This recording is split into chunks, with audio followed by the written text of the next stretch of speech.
Assalamualaikum warahmatullahi wabarakatuh. Pada kesempatan kali ini, saya akan memaparkan podcast Mind Map, wawasan kebangsaan dan nilai-nilai bela negara. Adapun 6 pokok bahasan yaitu definisi, 6 titik penting sejarah bangsa Indonesia, 4 konsensus dasar negara, jati diri bangsa Indonesia, wujud bela negara, dan implementasi fungsi ASN. Pembahasan pertama yaitu definisi wawasan kebangsaan dan bela negara. Wawasan kebangsaan didefinisikan sebagai konsensi cara pandang yang dilandasi akan kesadaran diri sebagai warga dari suatu negara akan diri dan lingkungannya di dalam kehidupan berbangsa dan bernegara. Bela negara didefinisikan sebagai tekad sikap dan perilaku serta tindakan dari warga negara yang secara individu dan kolektif untuk menjaga keutuhan NKRI. 6 titik penting sejarah bangsa Indonesia diawali pada tanggal 20 Mei 1908 terbentuknya organisasi Budi Utomo sekitar pukul 9. Para mahasiswa Sekolah Dokter Jawa di Batavia menggagas sebuah rapat kecil yang diinisiasi oleh Sutomo. Di depan rekan-rekannya, para calon dokter lainnya, Sutomo menyampaikan gagasan Wahidin Sudirohusodo tentang pentingnya membentuk organisasi yang memajukan pendidikan dan kebudayaan di Hindia Belanda, yang kemudian pada tanggal 20 Mei ini diperingati sebagai Hari Kebangkitan Nasional. Selanjutnya, pada tanggal 25 Oktober 1908, terbentuknya Perhimpunan Indonesia, yaitu organisasi pergerakan nasional pertama. Kemudian, pada tanggal 30 April 1926 sampai 2 Mei 1926, terjadi Kongres Pemuda I, yang selanjutnya pada tanggal 27 sampai 28 Oktober 1928 terjadi Kongres Pemuda II, yang mana pada tanggal 28 Oktober kita peringati sebagai Hari Sumpah Pemuda. Selanjutnya, pada tanggal 1 Maret 1945 terbentuknya BPUPKI dan terbentuknya PPKI pada tanggal 7 Agustus 1945. 4. Konsensus dasar negara. Yang pertama, Pancasila. Secara sistematik disampaikan pertama kali oleh Insinyur Soekarno di depan sidang BPUPKI pada tanggal 1 Juni 1945. Yang kedua, semboyan Bhinneka Tunggal Ika yang bermakna berbeda-beda tetapi pada hakikatnya satu. Sebab meskipun secara keseluruhan memiliki perbedaan tetapi pada hakikatnya satu. Satu bangsa dan negara Republik Indonesia. Yang ketiga, Undang-Undang Dasar 1945.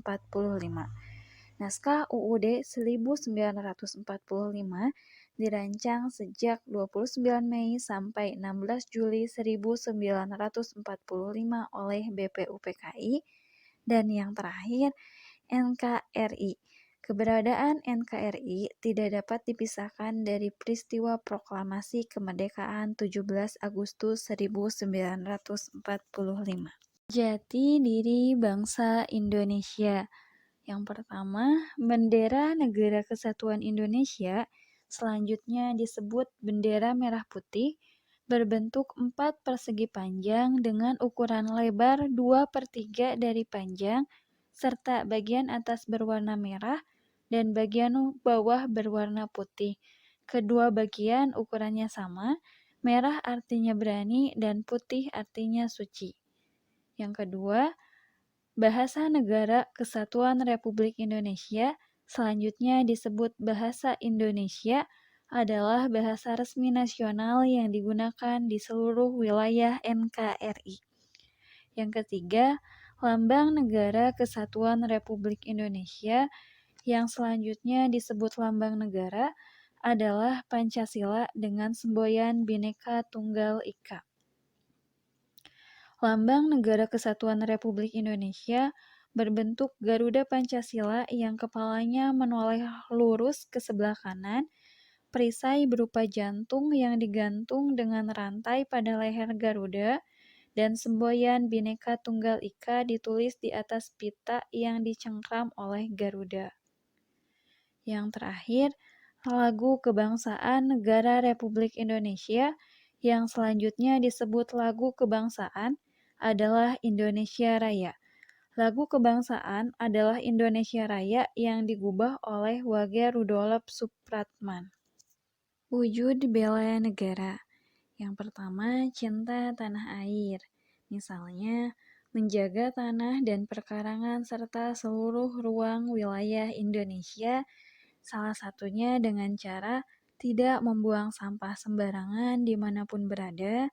Kemudian, jiwa dan raganya bangga sebagai bangsa Indonesia dapat diwujudkan dengan menggunakan produk-produk lokal hasil karya anak bangsa.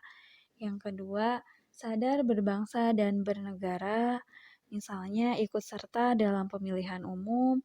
Kemudian yang ketiga, setia pada Pancasila sebagai ideologi negara, misalnya mengamalkan nilai-nilai Pancasila dalam kehidupan sehari-hari seperti taat dan patuh terhadap ajaran agama masing-masing. Kemudian rela berkorban untuk bangsa, misalnya bersedia mengorbankan waktu, tenaga, dan pikirannya untuk kemajuan bangsa dan negara. Kemudian gemar membantu sesama warga yang mengalami kesulitan.